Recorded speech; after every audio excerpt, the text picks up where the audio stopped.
राधे राधे प्यारे भक्तों, आज का वीडियो उन सभी कुंवारी कन्याओं और ऐसी महिलाओं के लिए हैं जो बृहस्पतिवार व्रत में विश्वास रखती हैं। आइए जानते हैं हिंदू दंत कथाओं के अनुसार बृहस्पतिवार कथा के बारे में। आज की वीडियो थोड़ी बड़ी होने वाली है, लेकिन बृहस्पति भगवान में यकीन रखने वाले भक्त समय निकालकर अवश्य सुनते हैं। तो आइए कथा शुरू करते हैं। प्यारे भक्तों, भारतवर्ष में एक प्रतापी और दानी राजा राज्य करता था। वह नित्य गरीबों और ब्राह्मणों की सहायता करता था। यह बात उसकी रानी को अच्छी नहीं लगती थी।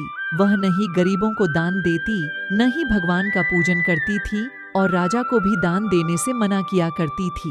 एक दिन राजा शिकार खेलने वन को गए हुए थे, तो रानी महल में अकेली थी। उसी समय बृहस्पति देव साधु वेश में राजा के महल में भिक्षा के लिए गए और भिक्षा मांगी। रानी ने भिक्षा देने से इनकार किया और कहा, हे साधु महाराज, मैं तो दान पुण्य से तंग आ गई हूँ। मेरा पति सारा धन लुटाते रहते हैं। मेरी इच्छा है कि हमारा धन नष्ट हो जाए, फिर न रहेगा, बांस न बजेगी बांसुरी। साधु ने कहा, देवी, तुम तो बड़ी विचित्र हो।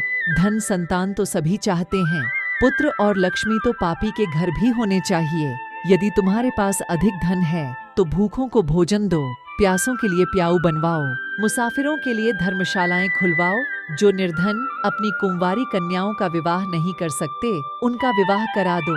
ऐसे और कई काम हैं जिनके करने से तुम्हारा यश लोक परलोक में फैलेगा।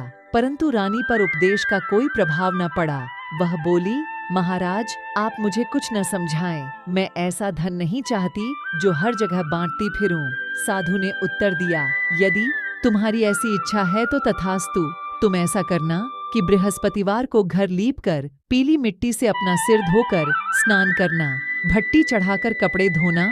ऐसा करने से आपका सारा धन नष्ट हो जाएगा। इतना कहकर वह साधु महाराज वहां से आलोप हो गए। साधु के अनुसार कई बातों को पूरा करते हुए रानी को केवल 3 बृहस्पतिवार ही बीते थे कि उसकी समस्त धन संपत्ति नष्ट हो गई। भोजन के लिए राजा का परिवार तरसने लगा। तब एक दिन राजा ने रानी से बोला कि हे रानी, तुम यहीं रहो, मैं दूसरे देश को जाता हूँ, क्योंकि यहाँ पर सभी लोग मुझे जानते हैं, इसलिए मैं कोई छोटा कार्य नहीं कर सकता। ऐसा कहकर राजा परदेश चला गया।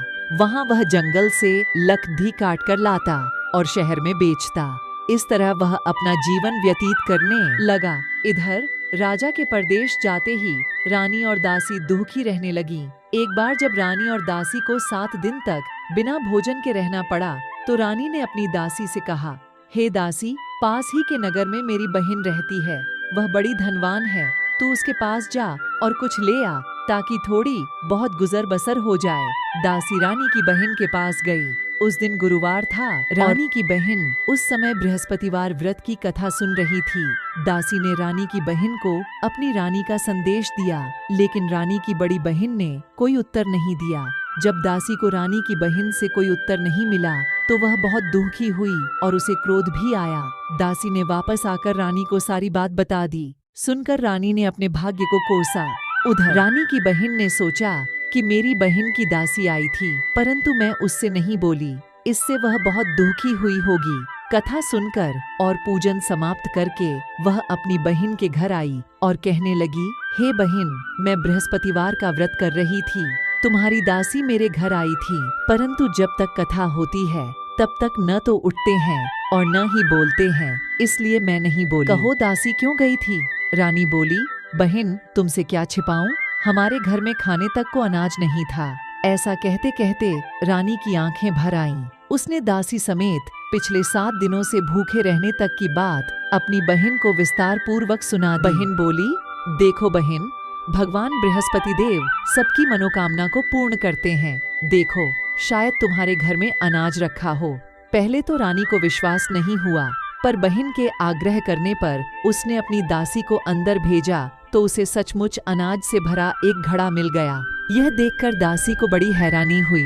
दासी रानी से कहने लगी, हे रानी, जब हमको भोजन नहीं मिलता तो हम व्रत ही तो करते हैं, इसलिए क्यों न इनसे व्रत और कथा की विधि पूछ ली जाए, ताकि हम भी व्रत कर सकें। तब रानी ने अपनी बहन से बृहस्पतिवार व्रत के बारे में पूछा।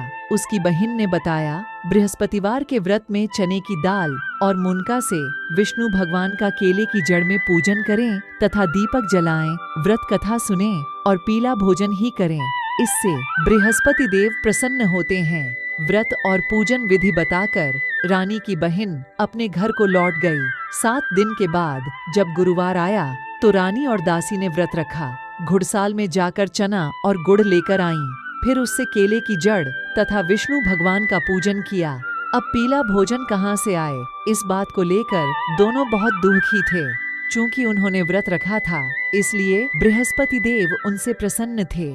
इसलिए वे एक साधारण व्यक्ति का रूप धारण कर 2 थालों में सुंदर पीला भोजन दासी को दे गए। भोजन पाकर दासी प्रसन्न हुई और फिर रानी के साथ मिलकर भोजन ग्रहण किया। उसके बाद वे सभी गुरुवार को व्रत और पूजन करने लगी। बृहस्पति भगवान की कृपा से उनके पास फिर से धन संपत्ति आ गई, परंतु रानी फिर से पहले की तरह आलस्य करने लगी। तब दासी बोली, देखो रानी, तुम पहले भी इस प्रकार आलस्य करती थी। तुम्हें धन रखने में कष्ट होता था, इस कारण सभी धन नष्ट हो गया। और अब जब भगवान बृहस्पति की कृपा से धन मिला है तो तुम्हें फिर से आलस्य होता है। रानी को समझाते हुए दासी कहती है कि बड़ी मुसीबतों के बाद हमने यह धन पाया है, इसलिए हमें दान पुण्य करना चाहिए, भूखे मनुष्यों को भोजन कराना चाहिए और धन को शुभ कार्यों में खर्च करना चाहिए, जिससे तुम्हारे कुल का यश बढ़ेगा, स्वर्ग की प्राप्ति होगी और पितृ प्रसन्न होंगे। दासी की बात मानकर रानी अपना धन शुभ कार्यों में खर्च करने लगी, जिससे पूरे नगर में उसका यश फैलने लगा। बृहस्पतिवार व्रत कथा के बाद श्रद्धा के साथ आरती की जानी चाहिए। इसके बाद प्रसाद बांटकर उसे ग्रहण करना चाहिए। एक दिन राजा दुखी होकर जंगल में एक पेड़ के नीचे आसन जमाकर बैठ गया। वह अपनी दशा को याद करके व्याकुल होने लगा। बृहस्पतिवार का दिन था। एकाएक उसने देखा कि निर्जन वन में एक साधु प्रकट हुए। वह साधु वेश में स्वयं बृहस्पति देवता थे। लकड़हारे के पास जाकर बोले, अरे लकड़हारे, इस सुनसान जंगल में तू चिंतामग्न क्यों बैठा है? लकड़हारे ने दोनों हाथ जोड़कर प्रणाम किया और उत्तर दिया, महात्मा जी, आप सब कुछ जानते हैं, मैं क्या कहूँ? यह कहकर रोने लगा और साधु को अपनी आत्मकथा सुनाई।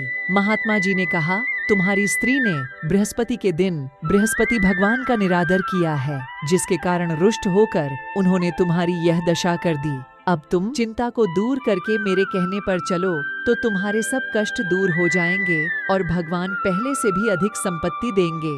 तुम बृहस्पति के दिन कथा किया करो। 2 पैसे के चने मुनक्का लाकर उसका प्रसाद बनाओ और शुद्ध जल से लोटे में शक्कर मिलाकर अमृत तैयार करो। कथा के पश्चात अपने सारे परिवार और सुनने वाले प्रेमियों में अमृत व प्रसाद बांटकर आप भी ग्रहण करो। ऐसा करने से भगवान तुम्हारी सब मनोकामनाएं पूरी करेंगे। साधु के ऐसे वचन सुनकर लकड़हारा बोला, हे प्रभु, मुझे लकड़ी बेचकर इतना पैसा नहीं मिलता जिससे भोजन के उपरांत कुछ बचा सकूं। मैंने रात्रि में अपनी स्त्री को व्याकुल देखा है।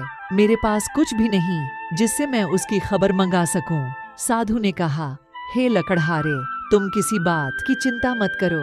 बृहस्पति के दिन तुम रोजाना की तरह लकड़ियां लेकर शहर को जाओ। तुमको रोज से दुगुना धन प्राप्त होगा, जिससे तुम भली भांति भोजन कर लोगे तथा बृहस्पति देव की पूजा का सामान भी आ जाएगा। इतना कहकर साधु अंतर्ध्यान हो गए। धीरे धीरे समय व्यतीत होने पर फिर वही बृहस्पतिवार का दिन आया। लकड़हारा जंगल से लकड़ी काटकर किसी शहर में बेचने गया। उसे उस दिन और दिन से अधिक पैसा मिला। राजा ने चना गुड़ आदि लाकर गुरुवार का व्रत किया। उस दिन से उसके सभी क्लेश दूर हुए। परंतु जब दोबारा गुरुवार का दिन आया तो बृहस्पतिवार का व्रत करना भूल गया। इस कारण बृहस्पति भगवान नाराज हो गए। उस दिन उस नगर के राजा ने विशाल यज्ञ का आयोजन किया तथा शहर में यह घोषणा करा दी कि कोई भी मनुष्य अपने घर में भोजन न बनावे, न आग जलावे। समस्त जनता मेरे यहाँ भोजन करने आवे। इस आज्ञा को जो न मानेगा उसे फांसी की सजा दी जाएगी। इस तरह की घोषणा संपूर्ण नगर में करवा दी गई। राजा की आज्ञा अनुसार शहर के सभी लोग भोजन करने गए, लेकिन लकड़हारा कुछ देर से पहुंचा, इसलिए राजा उसको अपने साथ घर लिवा ले गए और ले जाकर भोजन करा रहे थे तो रानी की दृष्टि उस खूंटी पर पड़ी जिस पर उसका हार लटका हुआ था। वह वहां पर दिखाई नहीं दिया। रानी ने निश्चय किया कि मेरा हार इस मनुष्य ने चुरा लिया है। उसी समय सिपाहियों को बुलाकर उसको कारागार में डलवा दिया। जब लकड़हारा कारागार में पड़ गया और बहुत दुखी होकर विचार करने लगा कि न जाने कौन से पूर्व जन्म के कर्म से मुझे यह दुख प्राप्त हुआ है, और उसी साधु को याद करने लगा जो कि जंगल में मिला था। उसी समय तत्काल बृहस्पति देव साधु के रूप में प्रकट हुए और उसकी दशा को देखकर कहने लगे, अरे मूर्ख, तूने बृहस्पति देव की कथा नहीं करी, इस कारण तुझे दुख प्राप्त हुआ है। अब चिंता मत कर, बृहस्पतिवार के दिन कारागार के दरवाजे पर 4 पैसे पड़े मिलेंगे, उनसे तू बृहस्पति देव की पूजा करना, तेरे सभी कष्ट दूर हो जाएंगे। बृहस्पति के दिन उसे 4 पैसे मिले। लकड़हारे ने कथा कही। उसी रात्रि को बृहस्पति देव ने उस नगर के राजा को स्वप्न में कहा, हे राजा, तुमने जिस आदमी को कारागार में बंद कर दिया है वह निर्दोष है, वह राजा है, उसे छोड़ देना। रानी का हार उसी खूंटी पर लटका है, अगर तू ऐसा नहीं करेगा तो मैं तेरे राज्य को नष्ट कर दूंगा। इस तरह रात्रि के स्वप्न को देखकर राजा प्रातःकाल उठा और खूंटी पर हार देखकर लकड़हारे को बुलाकर क्षमा मांगी तथा लकड़हारे को योग्य सुंदर वस्त्र आभूषण देकर विदा कर दिया। बृहस्पति देव की आज्ञानुसार लकड़हारा अपने नगर को चल दिया। राजा जब अपने नगर के निकट पहुंचा तो उसे बड़ा आश्चर्य हुआ। नगर में पहले से अधिक बाग, तालाब, कुएं तथा बहुत सी धर्मशाला, मंदिर आदि बन गई हैं। राजा ने पूछा, यह किसका बाग और धर्मशाला है? तब नगर के सब लोग कहने लगे, यह सब रानी और बांदी के हैं। तो राजा को आश्चर्य हुआ और गुस्सा भी आया। जब रानी ने यह खबर सुनी कि राजा आ रहे हैं तो उन्होंने बांदी से कहा कि हे दासी, देख राजा हमको कितनी बुरी हालत में छोड़ गए थे, हमारी ऐसी हालत देखकर वह लौट न जाए, इसलिए तू दरवाजे पर खड़ी हो जा। आज्ञानुसार दासी दरवाजे पर खड़ी हो गई। राजा आए तो उन्हें अपने साथ लिवा लाई। तब राजा ने क्रोध करके अपनी रानी से पूछा कि यह धन तुम्हें कैसे प्राप्त हुआ है? तब उन्होंने कहा, हमें यह सब धन बृहस्पति देव के इस व्रत के प्रभाव से प्राप्त हुआ है। राजा ने निश्चय किया कि 7 रोज बाद तो सभी बृहस्पति देव का पूजन करते हैं, परंतु मैं प्रतिदिन दिन में 3 बार कहानी तथा रोज व्रत किया करूँगा। अब हर समय राजा के दुपट्टे में चने की दाल बंधी रहती तथा दिन में 3 बार कहानी कहता। एक रोज राजा ने विचार किया कि चलो अपनी बहन के यहाँ हो आवें। इस तरह निश्चय कर राजा घोड़े पर सवार हो अपनी बहन के यहाँ को चलने लगा। मार्ग में उसने देखा कि कुछ आदमी एक मुर्दे को लिए जा रहे हैं। उन्हें रोककर राजा कहने लगा, अरे भाइयों, मेरी बृहस्पति देव की कथा सुन लो। वे बोले, लो, हमारा तो आदमी मर गया है, इसको अपनी कथा की पड़ी है। परंतु कुछ आदमी बोले, अच्छा कहो, हम तुम्हारी कथा भी सुनेंगे। राजा ने दाल निकाली और जब कथा आधी हुई थी कि मुर्दा हिलने लग गया और उठकर खड़ा हो गया। आगे मार्ग में उसे एक किसान खेत में हल चलाता मिला। राजा ने उसे देख और उससे बोले, अरे भैया, तुम मेरी बृहस्पतिवार की कथा सुन लो। किसान बोला, जब तक मैं तेरी कथा सुनूंगा तब तक 4 हरैया जोत लूंगा। जा, अपनी कथा किसी और को सुनाना। इस तरह राजा आगे चलने लगा।